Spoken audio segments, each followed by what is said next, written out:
Rudauli Ayodhya breaking news. जनपद अयोध्या के रुदौली क्षेत्र ग्राम सुखनंदनपुरवा मजरे बड़ेला के रहने वाले पीड़ित युवक अमित यादव को सऊदी कपिल मालिक ने अमित को गर्म व जलते रॉड के द्वारा जान से मारने की कोशिश। पीड़ित युवक के पिता का नाम अशोक यादव है और पीड़ित युवक की उम्र अभी 20 वर्षीय है और अमित यादव को ड्राइवर के काम पर जनपद जौनपुर एजेंट ब्रिजभान यादव ग्राम खेतासराय मोबाइल नंबर +966570073959 है, जो कि इन्हीं के माध्यम से पीड़ित युवक गया था और जौनपुर का ही एक व्यक्ति सऊदी का एजेंट है। उसका नाम मोहम्मद खुर्शीद अहमद है। इसका मोबाइल नंबर 9129081618 है और हजर सऊदी कपिल मालिक का नाम खालिफ है और इसका मोबाइल नंबर +966500505669 है। और पीड़ित युवक अमित को मालिक रोजाना गर्म व जलते रॉड से अमित को घसीट कर मारता था, लेकिन अमित अपने घर की स्थिति देखकर वह अपने मालिक का मार व धमकी बर्दाश्त करता रहा। जब पीड़ित युवक को लगातार 3 महीने से मारता आ रहा था, तब अमित ने मालिक से बोला कि मुझे घर भेजवा दो, तो मालिक ने धारदार औजार व चाकुओं से पीठ पर मार कर और गले पर वार करके कहा कि अपने घर से 2 लाख रुपए मंगाओ तो मैं भेजवा दूंगा। तो पीड़ित युवक अमित ने कहा, जब मेरे पास 2 लाख रुपए होते तो मैं आपके यहाँ काम करने क्यों आते। तब मालिक आंख बबूला होकर बोला कि मैं तुम्हारा गर्दन इसी चाकू से काट कर और 2000 रियाल रखकर भेज दूंगा, तो तुम्हारे घर वाले देखकर खुश हो जाएंगे। और सऊदी मालिक ने अमित के पूरे शरीर में जलते सरियों के घाव और हाथ व पैर में कील ठोक दी गई थी, जो कि कैंची व धारदार औजार से खाल को काट कर किलियां निकली गई। पीड़ित युवक अमित का यह हालात देखकर जिला पत्रकार राहुल यादव एवं जिला पत्रकार मोहम्मद अरमान के आंखों से आंसुओं की धाराएं टपक पड़ी और पीड़ित युवक अमित को ड्राइवर के काम पर बुलाया और कहा कि आपको सारी सुविधा मिलेगी और आपको किसी प्रकार की कोई परेशानी नहीं होगी। जो कि एजेंट के झांसे में आकर सऊदी पहुंचने के बाद अमित को बकरी चराने का काम दिया और अमित से 24 घंटा बकरी का काम करवाने लगे।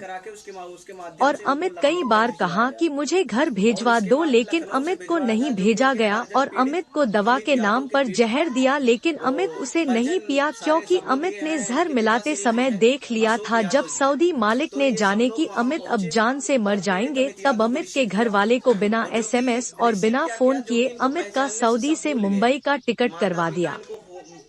मुंबई पहुंचने के बाद किसी विद्यार्थी ने अपने माध्यम से लखनऊ तक भेजवाया और पीड़ित युवक अमित के परिजनों को कॉल करके बुलाया गया। जब परिजन पहुंचे तब परिजनों ने पहचानने से किया इनकार और बताया जा रहा कि अमित के साथी राजस्थान के रहने वाले को जल्द से जल्द उसे भी मौत के घाट उतार दिया जाएगा।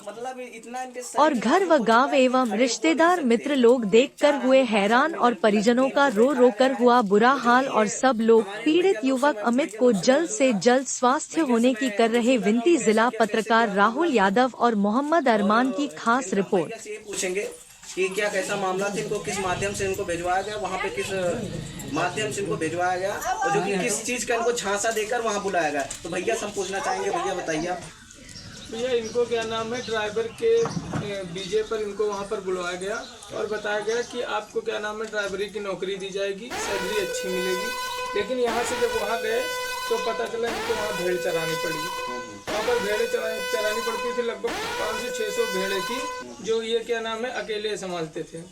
और उसके बाद में वहाँ से जब एक बार शुरुआत में इनका फ़ोन आया तो उन्होंने बताया कि क्या नाम है ऐसा ऐसा बात है, और क्या नाम है अपने पिताजी से भी इन्होंने बताया कि हमको यहाँ पर ये काम पे लगाया गया है।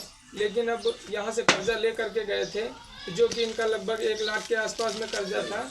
इस वजह से इन्होंने मजबूरी में सोचा कि चलो भाई हम किसी तरीके से काट लेंगे इसी को चरा करके, लेकिन हमारा कुछ तो कर्जा कम हो जाएगा, नहीं तो वापस अगर जाएंगे तो हमें कुछ मिलेगा नहीं। अब वहाँ पर उसके बाद में 1 महीने तक इनसे बात होती रही, लेकिन उसके बाद में 1 महीने के बाद में इनके मोबाइल में रिचार्ज नहीं करवाया गया और इनसे कॉन्टेक्ट होना बंद हो गया। उसके कुछ दिनों के बाद में उस कपिल ने 2-3 महीने की सैलरी जो है इनको भेजी, लेकिन इनके साथ में उत्पीड़न वहाँ चालू हो गया था। जब फिर भी हम लोगों को हम इनसे बात करने की दिक्कत होती थी। हम सोचते थे किसी न किसी के माध्यम से बात हो जाए, लेकिन फिर भी वहाँ से कोई खबर नहीं आती थी।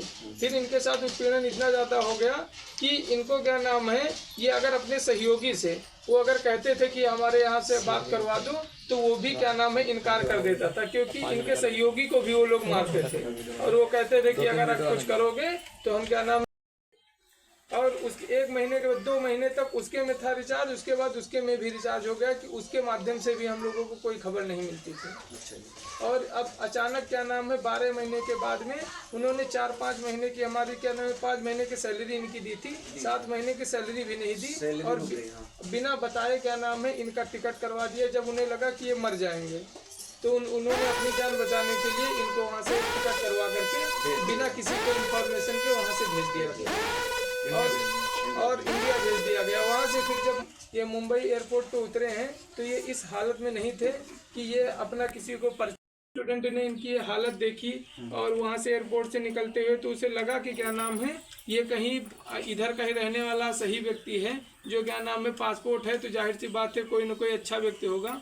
ये पीड़ित है किसी तरीके से, तो उसने इनका यहाँ घर वालों का नंबर लिया और उसके बाद में वहाँ से इनका टिकट करवा करके इनको लखनऊ भेजा और घर वालों को इन्फॉर्मेशन दी। फिर ये वहाँ से भी किसी स्टूडेंट के माध्यम से ही यहाँ तक आए। फिर मवई पर सब लोग परिजन लोग गए हैं, मवई से इनको ले करके आए हैं और जिस कंडीशन में इनको देखा गया था उस समय कोई इनको पहचान नहीं पा रहा था। अब तो हालांकि क्या नाम इनके शक्ल पे थोड़ा सुधार आया, नहीं उस समय ऐसा लग रहा था कि जैसे कोई भिखारी आ गया है या कोई ऐसा लग रहा था कि इस तरीके का आदमी है कि जिसे हम लोग जानते ही नहीं हैं, क्योंकि इनकी चोटें ऐसी थी ये चल नहीं पा रहे थे। तो जैसे इनकी सैलरी रोक दी गई तो इनकी सैलरी के लिए जो बाकी रुका पैसा है तो उसके लिए एजेंट जो ब्रिजभान जी हैं तो उन्होंने क्या कहा, धमकी वगैरह कुछ दिया? खुर्शीद अहमद ने क्या दिया धमकी? वो बोल रहे हैं कि अगर आप क्या नाम है हमारे